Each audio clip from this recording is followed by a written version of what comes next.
Welcome everyone to the Israel Connection. Thank you for listening. I'm Esti Zenati, and I have a very special guest with me today. I have Jonah Platt. Jonah is an actor, he's an artist, and a Jewish advocate for Israel and the Jewish people. And he's the host of the new podcast, Being Jewish with Jonah Platt, which is out today. And we'll talk about this a little bit later. Jonah, thank you so much for being here. Thanks for having me, Esti. So, Jonah, I know you've been pretty active online, advocating for Israel and the Jewish people in the past few years, but especially since October 7th. And you've been very vocal about everything that's been going on and your support for Israel and the Jewish people and everything that's going on in the U.S. But with what's going on in the past year, do you feel like everything that's been going on has brought you a little bit closer to your Judaism and to Israel in general? Yeah, I would say definitely, and that's something that I hear a lot. It's a very common refrain from a lot of the people I talk to. It certainly strengthened my sense of Jewish purpose. Yeah. You know, in terms of strengthening like my connection to being Jewish, I would say a little bit, but it feels more like it was already there. And what this moment has done is just sort of made it more of a focus and become more of my like daily life. Yeah. Yeah. And, I started wearing Jewish jewelry, which I had never done before, which I know a lot of people are doing. Yeah. And there you go. Yeah. Everybody's trying to rock it with pride, which I love. You love to see it. Yep. Yeah, the ring I got before October 7th. So it's been going on for a while now with everything that's been going on. And being an Israeli in America, it's it's been weird Oh, to yeah. say the least, especially the past year. Has it brought you in closer to Israel? Do you have any new feelings about Israel in the past year? Did you go to Israel at all since October 7th? No, but I'm going this weekend. So I will be there Wow. I will Okay. be there for the anniversary of October 7th. Okay. Because That's an important day. yeah, so I'll be there for that whole week. I haven't gotten a chance to go. I haven't been since April of 2023. So I have not gone at all in this past year. I definitely feel closer to the Israeli people, I would Mhm. say, because I am interacting with so many of them over the past year on social media in a way that I haven't before. And I think, we're feeling it both ways. I think Israelis are feeling more connected to American Jews and seeing how important the relationship is going that way. And American Jews are feeling more connected to Israelis because we're feeling, a threat against the Jewish state is a threat against all of us. And certainly we're seeing, the ripple effects as the anti-Jewish hate explodes in America and all over the Western world, that whatever happens in Israel is an excuse to, let the old hate fly. So we're all connected. Yeah, that's true. I mean, I feel like I see it on social media, especially with a lot more Jewish people, like Jewish Americans mostly, but I see people from other countries as well. They're more, outspoken. They talk about Israel a lot more. They, advocate for Israel, which I haven't seen a lot before then. I feel like people were a Yeah. little bit in the shadows, when it came to Israel, but now a lot of people are, full out there and supportive, which Yeah, I is mean, great. I want to give credit where credit is due. There have been people who have been doing this Yes. for a while, I definitely, yes, the volume, both in terms of the amount and in terms of the, decibel level has increased for sure. Yeah, see, there are a lot of people. I mean, I've been following a lot of social media accounts for like since I think 2016 maybe that have been very, very active in this whole thing, but there haven't been too many of Yeah, for feels sure. now like more like well-known names, Mhm. so to Definitely. speak. Um, so what does Zionism mean to you, and do you feel like it shifted a little bit in the past year? To answer the second part first, no. To me, the definition of Zionism is you know, the only one, which is the belief that the Jewish people should have the right to self-determination in some part of the land to which they are indigenous. And I'm actually on a little bit of a crusade. I haven't spoken a lot about it. It's more like in real life, in personal circles. But I want us to stop using the term Zionism and Zionist because Israel already exists. We already have a Jewish homeland where the Jews live and have governance in some part of their indigenous land. And Zionism is like the dream that we will have it. And I Yeah. hate that we keep framing ourselves as that, like, the existence is in the balance. Like, if enough people decide against Zionism, it'll just go away. It's not going anywhere. Y- The Yeah. country's there, the people are there. We don't in America still call ourselves like colonial rebels. It's like we're Americans now. That war's over. America's here. And I feel like I'd like us to just start calling it, supporters of Israel, maybe, as opposed to just I'm a Zionist, because I think this place that has existed for 75 years should in fact exist. Yeah. That's an interesting way of looking at it. And I haven't heard that yet. So yeah, hopefully we'll catch on. Cause I mean, you are right. I think it looks like, people are scared of what could happen with everything that's going on right now, especially, with Israel being attacked from all around and also from people in America and people in Europe. And, I mean, we haven't seen that kind of thing in years. And that's scary. I mean, that scares people for sure. But I know, and well, I think most of us believe and know that Israel is there and it's going to stay there. We're not going anywhere.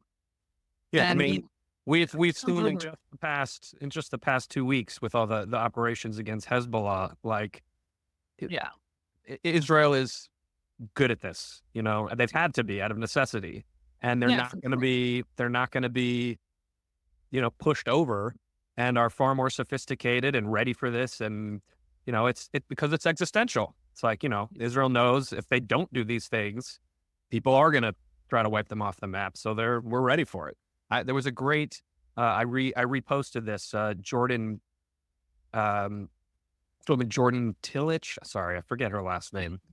I don't know how to pronounce it. I only see it in print. But anyways, she wrote a great post of, like, Israeli bombs with Jewish stars on them taking out, weapons stores of a organization that has Oh, sworn yeah, to I saw that. exterminate Jews. Like, this is what never again looks like, you know? Exactly. And I love that. It's the truth. It's like we say, we're not gonna just go quietly into the night. This is what it looks like. Right. I mean, I know people have been saying this forever, but we're not just with trembling knees anymore. We're here and we're going to stay here and we're fighting for our existence. And I think what happened in Lebanon with Hezbollah, I think it proved that, Yeah, we have power. and that's something I say to folks a lot when they're like, I'm so worried that, like, the way things are going in America, it's like we're heading towards another Holocaust. And I'm like, there's never going to be another one because we're ready now. And, Yeah. like, we are not going to let it happen. It is a different time. We are never going to be pushed around like that again. Right. I mean, it's not those days anymore. And Yes. I mean, I heard from someone that experts say that it's going to take about 60 years to kind of like clear out the campuses with everything that's going on. I hope it doesn't take that long. Right. Yeah. But I mean, I hope for our children, the younger generation, and their children, whoever comes next, that we'll be able to take care of this problem soon. Like, clear out all the anti-Semitism and hate from campuses. Yeah. I mean, no matter what it is, good or bad, this too shall pass. So, eventually it's going to be, it's going to change. Yeah, I mean that we've seen that throughout history. Yeah. Things happen, things change. That's life. Yep. Yeah. So speaking of campuses, what do you think? Like right now, they're fighting against all these, SJP, JVP, all these organizations, and all these people who just call for the destruction of Israel and the death of all Jews.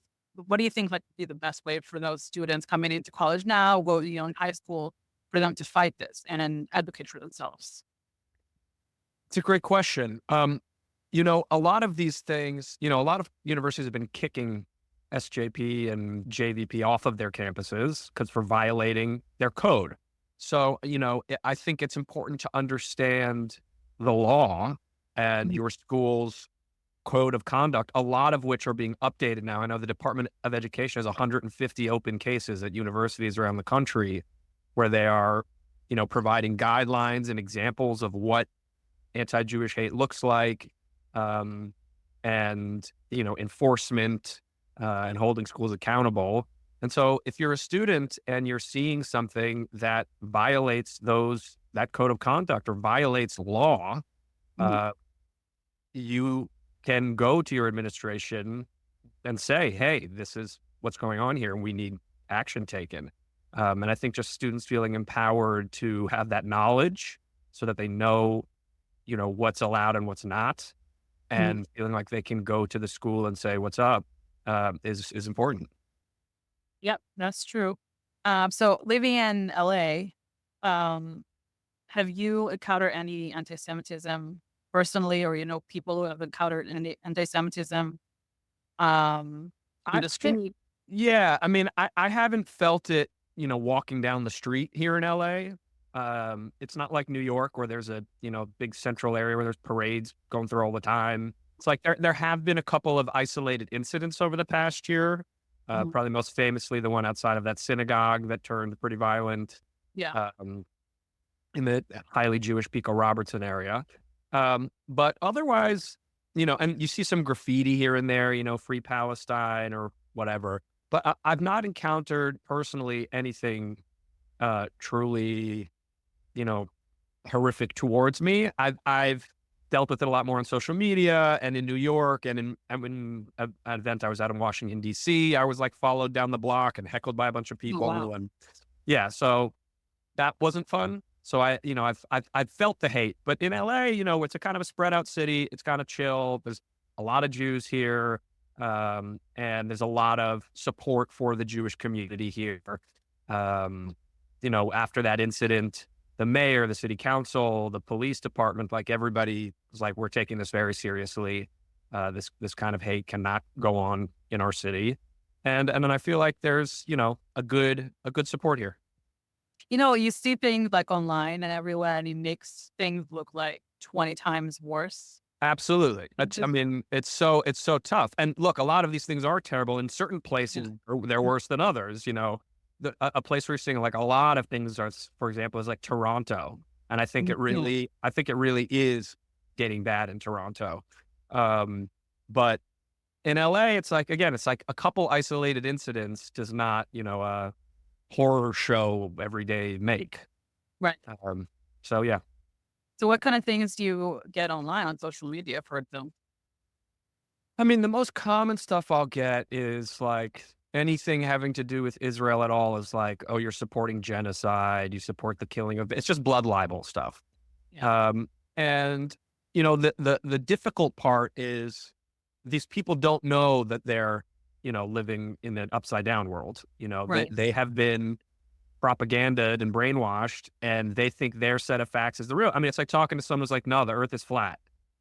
And Yeah. you're like, how am I going to argue with you? I have the science. I know it's round. You're working from a totally different imaginary set of facts that you've been fed.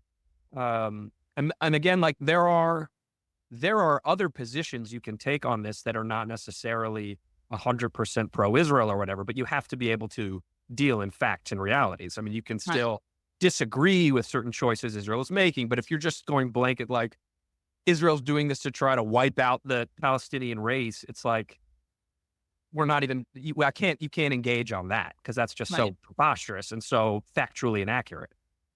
Yeah. They all went to the University of TikTok. Yeah, seriously, and the Yeah. algorithm feeds it, and you get the videos are trendy, and other people are then making the videos, and you're some young kid, you don't know anything except what you see on TikTok, and that's where you're used to getting information, and before you know it, you and all of your peers are just working from bad intel and are Yep. too sort of cocky to have any humility about it. That you might Yeah. be wrong. Yeah. This Israeli comedian, he shared the other day video, this American girl showing videos from Lebanon of the explosions and like, this is Tel Aviv. No, this is not Tel Aviv. Like that's the kind of stuff they share online and then they make up their own stories as they go, which is ridiculous. People Yeah, buy into it. it's so, and the part that bothered me about it so much is like if as I said, like if you want to have an actual conversation about it and like point to things that you are not satisfied by in the conduct of Israel or whatever it is, like let's have that conversation. But we can't even have it because you're just like lobbing fake misinformation, blanket statements that you can't even engage with. So we don't actually get to even have a meaningful conversation where maybe you can make a salient point or I can make one and we can agree or disagree or whatever. There's no sparring. It's just blah, blah, blah, blah, blah. I mean, it's just like vomit. They just, they bomb you on you, free Palestine and or whatever else, genocide, genocide, genocide. And then Yeah, you that's know, can't talk to these people. right. Yeah. So, speaking of all of that, everybody knows that unfortunately Hollywood stars, or at least most of them, because there have been a few, and there are a few that have been very vocal in support of Israel and do it every single day. But a lot of them, they just don't say anything. They either stay completely silent or they call for ceasefire. There's nothing in between. And recently, they signed this letter, asking President Biden for, to put some pressure on Israel and ask for a ceasefire with not a single mention of Hamas whatsoever. And you made a video about this. Yes. And I totally agreed with everything you said in your video. Do you think that they're like, that's what they're into? Like they're anti-Israel, or, I know some names in there are very anti-Israel, like Cynthia Nixon, like Mark Powell. But do you think the rest are anti-Israel, or they just sign things because it makes them look righteous? Or I think it's a little of both. I think some of those people are just performative, have no understanding, very shallow understanding of the situation. And like I said in my video, like if you don't know anything about this and you just did a quick glance at that note, it sounds compassionate on the surface. You say, we want to free the hostages, we want a ceasefire. So most people see those two things, are like, I've addressed both sides. That sounds reasonable. There's nothing wrong with this letter. Great, put my name on it. Because they don't know any better. And then they, as you mentioned, and as I talk about in my video, like the letter blames the entirety of the conflict on Israel, which is preposterous. Yeah. As we all know, I don't need to get into it. And so I do think some of those people are the same as sort of these TikTok teens, that they're getting all their information from the internet and from their lefty, quote unquote, progressive circles in which they operate. A lot of their fans are in the same thing, and they want to be liked. And, the big artists are all insecure, and you want everyone to like you. And so you're trying to do what you think, based on what everyone is saying, is the right thing to do. But, you're leaving out the critical thinking part where you're actually trying to understand something and then make a mature, intelligent decision about how you might feel about it, rather than sort of being dictated to, here's what you should do and feel. Yeah, it feels like a lot of them really have no idea. Oh yeah, and the ones that, like, quote unquote, have an idea, again, it's a very shallow idea of what they think it is. So they might think that they have an understanding when in fact they certainly do not. Yeah, a lot of this seem to be very, very biased against Israel. They've been like this for years, and that's what they go with. And because I've seen some names, I mean, like Adam Lambert, for example, he's a well-known Jewish singer. Like he's Jewish. He went to Israel. He performed in Israel a couple of times. He knows the people. And then in the beginning, he kind of advocated, like, supported Israel a little bit in the beginning, but then all of a sudden turned completely to the other side and signing these ceasefire letters. And it feels like he's one of those people that just want to be accepted by the elite or whoever it is. Yeah. And there are so many of those in there. But why do you think? Smart. Yeah, why do you think those in Hollywood who understand the situation and are supportive of Israel, why do you think most of them don't say anything? Honestly, there's this fear. I mean, there's like sort of a couple prongs to the fear. I mean, one is the fear of, literally, it's like social media backlash, as if that really is meaningful. Yeah. But it's sort of it all leads to their fear. They're fearful for their careers. They don't want to jeopardize opportunities for themselves. They don't want to annoy or piss anybody off. And I don't know. I mean, it's, even saying it out loud, it's like such a weak argument, honestly. My thing, and look, it's hard for me to judge because I'm not a megastar, but I like to think that, my philosophy always is if somebody wouldn't want to support me because I'm Jewish, I don't want their support. Not I wouldn't want you to be my fan. I wouldn't want to work with you. I don't want to be involved with somebody like that in any level. So right. so to me, it's like an easy calculus. It's like if you don't like me for who I am, then see ya. But there are, a lot of scared Jewish actors who want to be liked and they like working and they're really afraid and they'd rather sort of cower than have self-respect. Yeah, it's a shame. I mean, you see people like Mayim Bialik and Michael Rappaport and Pink and a lot of others, and Deborah Messing, who has been very vocal about Israel. They speak out all the time. They're very loud about this. They're proud to be Jewish. They're proud to be supportive of Israel. They share, the truth, and it's very inspiring. And I wish there were more people like that in the industry. I mean, in general, like across the human race, there are more followers than leaders, right? We're not all leaders. It's not everybody's built for it. You have to have thick skin. You have to be able to take the hate. A lot of artists are, as I said, very insecure, very sensitive, really sensitive to that kind of, random stranger social media bullying, and just sort of aren't being drawn to step up in this moment the way others, like you mentioned, are. And like, I know, for example, like for Deborah Messing, like I know she feels the same way I do, which is like, there's not like a choice. I mean, this is the moment. We need to meet this moment. I've never thought twice about doing anything because it's what, like, I have to do it. And I realize that's not everybody. Yeah, at the end of the day, I think we're all in the same kind of thing. And if people, decide to attack Jews in America, they're going to attack everybody. They're not going Yep. to look into, oh, this guy didn't say anything. This person said something for Palestine. They don't care. Of course. I'm It's, sure. and I say this, Montana Tucker and I got into this on my podcast, but, people are always wondering, like, if it were the Holocaust, like, who would I be? What would I do? And Mhm. again, as I said, like, this is not the Holocaust, but this is an environment that was very similar Yeah, to the that sounds important. pre-Holocaust environment.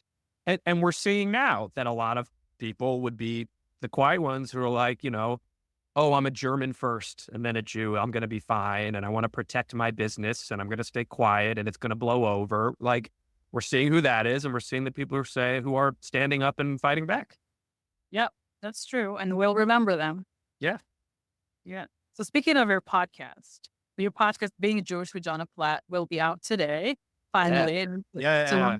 podcast. Your first guest is Kyle Rastin, which I love. I think he's an incredibly talented guy.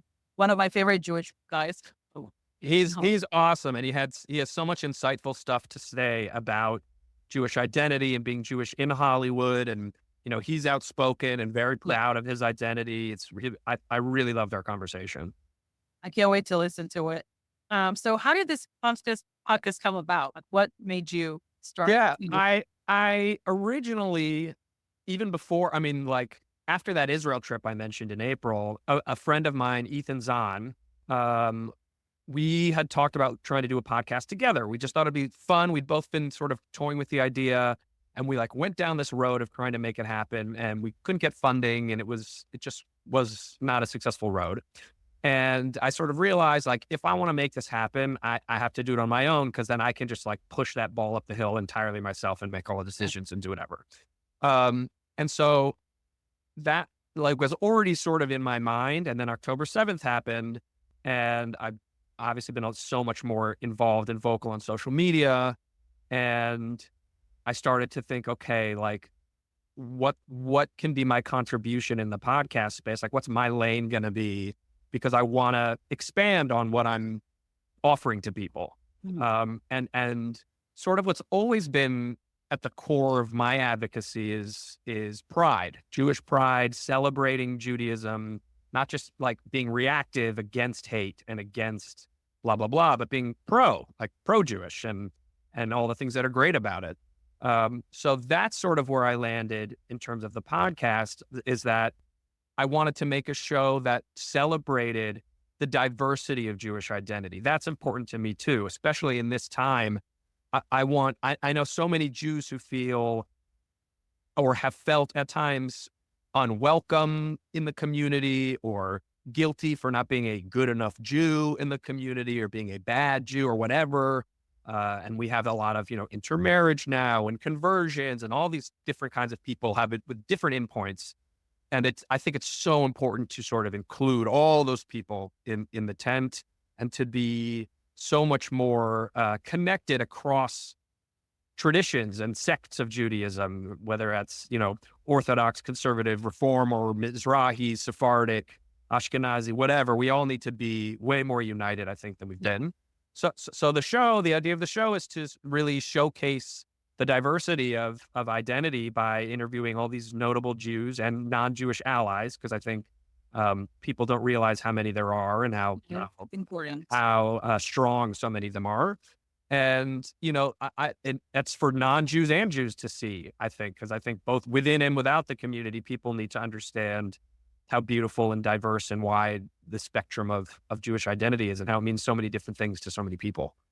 Yep, that is true. We do need to know because especially like this past year, it's hard to a lot of us feel like we're isolated. We're not, we don't have anybody. It's just us against the world, basically. And it's good to have those allies speak up and just hear more of them, speak out and say what they think, like their support and all that stuff. So thank you for including them. That's important. Oh yeah. So what kind of guests can people expect? Who? We're getting all kinds of people from all across different professional fields. Coming up, we've got Gail Simmons, the Top Chef judge. We've got Van Jones, the CNN political analyst.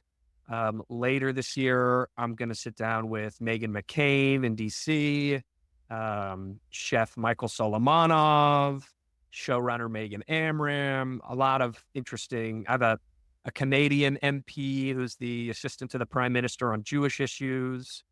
Lots of cool, diverse, interesting people from all over the country and Canada and different fields, different Jewish identity, all kinds of fun stuff. Do you plan on doing any interviews in Israel while you're there? I'm trying to put one together. It's tough to do from afar, but I'd really love to. And that's my hope and plan is that I'm going to get one next week while I'm in Israel, but I'm still trying to put it together. I tried as well. I was in Israel in June. I tried to come up with it's just really hard. There's a lot. I was, I would really love to talk to some hostage families. I know we still have 101 hostages in Gaza right now, and we need to hear them, and we need to, put their names out there. People need to remember, and especially we still have 2 babies in there. A lot of people seem to be, forgot about right now, but yep. Yeah, and it's crazy that it's been coming to a year, in a few days. It's going to be 1 year since October 7th. That's hard to believe. It's hard to fathom how the horrors that these people are enduring. Yeah. So hopefully, a resolution will come real soon and we'll have them back home, and God willing. Yep. So where can people find you? If people want to follow you on social media and listen to your podcast and everything, where they can? Yeah, great. So you can follow me on Instagram at Jonah Platt, or the podcast, or I should say, and the podcast at Being Jewish Podcast. That's Instagram. There's the Being Jewish Podcast is on TikTok. I'm also on TikTok, Jonah Platt 1.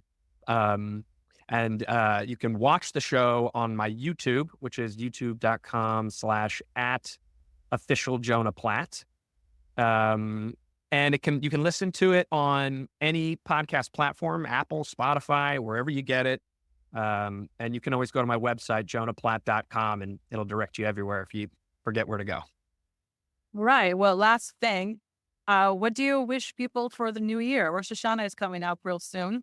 Yeah. I mean, I think I wish probably what most people wish is that I wish for some calm and some peace. I wish for this whole thing, this chapter to close and the next one to begin. I wish for these hostage families to have their loved ones returned to them. I wish for, the fighting to stop and for life to resume for Palestinians who have, been so horribly put in harm's way by their own leadership. And I just hope for, love and peace for us all. Amen. Yeah. Well, Jonah, thank you so, so much for being here with me today. It's been a pleasure talking to My you. pleasure. Pleasure's all And mine. Shanat Thanks for having me. Shanat Shana tova, Yes. And thank you all for listening. Till next time.